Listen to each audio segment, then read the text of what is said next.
Bespoken, tailor-made truths for a discerning body, a weekly podcast produced by Chapel Hill Bible Church. Today's series, How to Study the Bible, Part 4, The Melodic Line. Ryan. J.M. New shirt. Looking good. New shirt. New something on you. I can't quite figure it out. We'll keep them guessing for now. Okay. All right, so here we are, episode 4. So 4, Bespoken. Tailor-made truths for a discerning body. Yep. So tailor-made truths. Is that really a thing? Like, is it truth is a thing. Already determined? Yeah, I know you're a bit concerned about this. Is like, are we making up truth for ourselves? You know, or like taking truth but then trying to change it. Like, picture like the word bespoken. It's the history of it is when someone had like a piece of clothing made for them in the 17th century. That you couldn't just go to a store and get a bunch of things that were already made. So you had it custom made, and it was hanging there. And because it was made for someone in particular, it was spoken for, and that's where the word bespoke came from. I bet you didn't know that. I did not know that. Yeah, so now you know. So here's the thing. We have a bolt of fabric, and that's the gospel. It's the unchanging gospel. We do not mess with it. We don't create it. We respect it. That's our whole point here. But it needs to be applied to every particular person and church and Christian community. It's custom made for them. Get it? So do I need like more gospel? Like, do you need less gospel and I need more because like I'm 6'6" and no, it's all about the size of your soul, Ryan. Okay. And we have equal size souls. All right. Well, let's jump in. Okay. So we talked about context last week. That's one of the best ways to make sure you're sticking to the scripture. The context is literary, historical, theological context of any given passage. But then you need to understand, what is the entirety of this book doing? So, Ryan, you got a road trip coming up with your family. What is one of the first things that you need to determine before you go on this road trip? We got to determine where are we going. Okay. And how are you going to get there? So have you ever heard of a Rand McNally map? No. Are you too young? You probably are. I've heard of an iPhone. I'll talk to you about tape cassettes at some point with you too. I know about those. But back before the GPS, you had to have this thing that you bought at Barnes & Noble, and it was a map paper. And what you would do is you would go to the hood of your car and unfurl this thing. It'd be like 6 feet by 6 feet, and you actually plotted your journey. And so just in the same way you do that in a family road trip. Oh, by the way, you have to figure out how you're going to pack your trunk too. So, but that's another story. Just like that, you got to plot your journey in the Bible. Okay. To understand that, you got to look at the big picture of your book. Okay. So you're looking for, what's the main idea of my entire book? What are some ways that the author of a book could hint at what the big picture is? It could give a purpose statement. Do you have an example in mind? Yeah, John 20, 30, and 31. Exactly. Yeah. John just nicely tells you off the top of my head, but Jesus is the Christ, and Son of God. These things were done so that you would believe. Yep. Right? By believing in His name, you would have eternal life. Yeah. So that's a beautiful one. How about Mark? We're just in Mark as a church. How has Mark revealed some of his melodic? A lot of repeated phrases, key words like Son of God.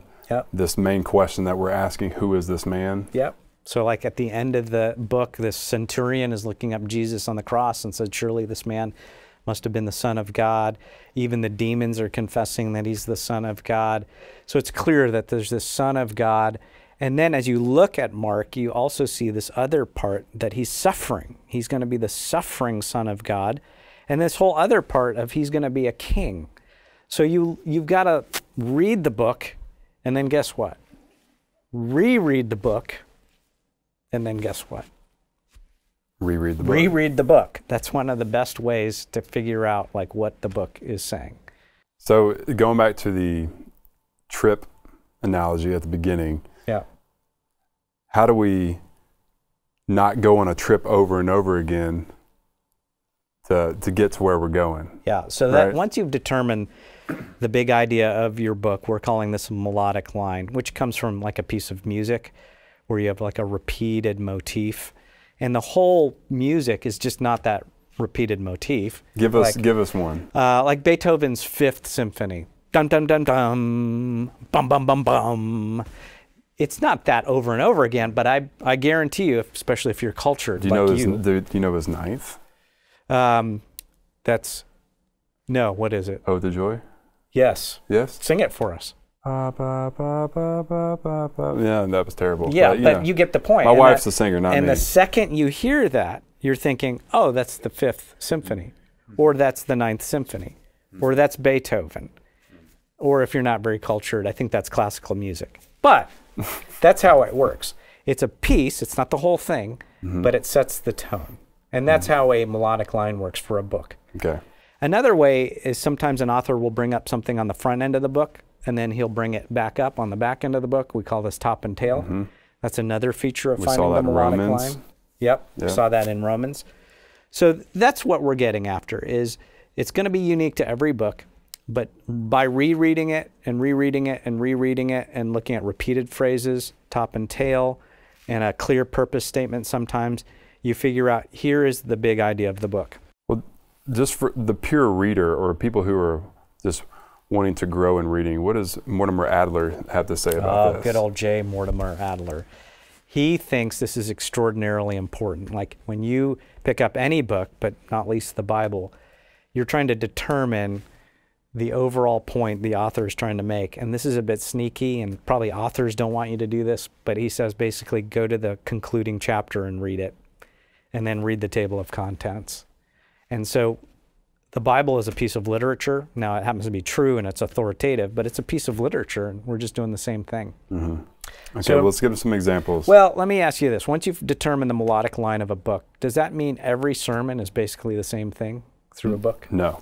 Okay. No, I would say that each sermon is going to relate to the melodic line in some sense, though. It is. So let's think about your closet, right? Everybody has a closet. And the one thing that you must have in a closet for it to work is what? Is the curtain rod, or the curtain rod, the rod. You can have a curtain if you want, but... So, yeah, a rod for your clothes to hang on. Yeah, so you're not going to focus on the rod all the time. It's just there, and it's what your hangers go on, and then your clothes go on the hangers. So every passage is going to hang on that melodic line in some fashion. Sometimes you might bring it up, but sometimes it's just assumed and in the background. So you've done your context work, you've got your individual hanger and the piece of clothing on it, and then every week, boom, you got that rod to put it on. Okay. Now, so let's say one sermon directly relates to the melodic line. What if the next sermon, the next passage of Scripture was actually kind of in contrast to the melodic line? Is there a problem there? No, there's no problem. In fact, there's twists and turns in every book, especially narratives. But it's going to be, I wouldn't say a contrast. It's never going to negate the melodic line, but it might be a twist or a turn within the melodic line. Does that make sense? The author's trying to use contrast to prove a point. Yeah. Okay. So that's it. Context, melodic line. Anything else you want to say on that? No, but I do want to hear, is there a way to give the line melodically? You can sing parts of your sermon, which for me, that would be church discipline for the congregation. See you next week.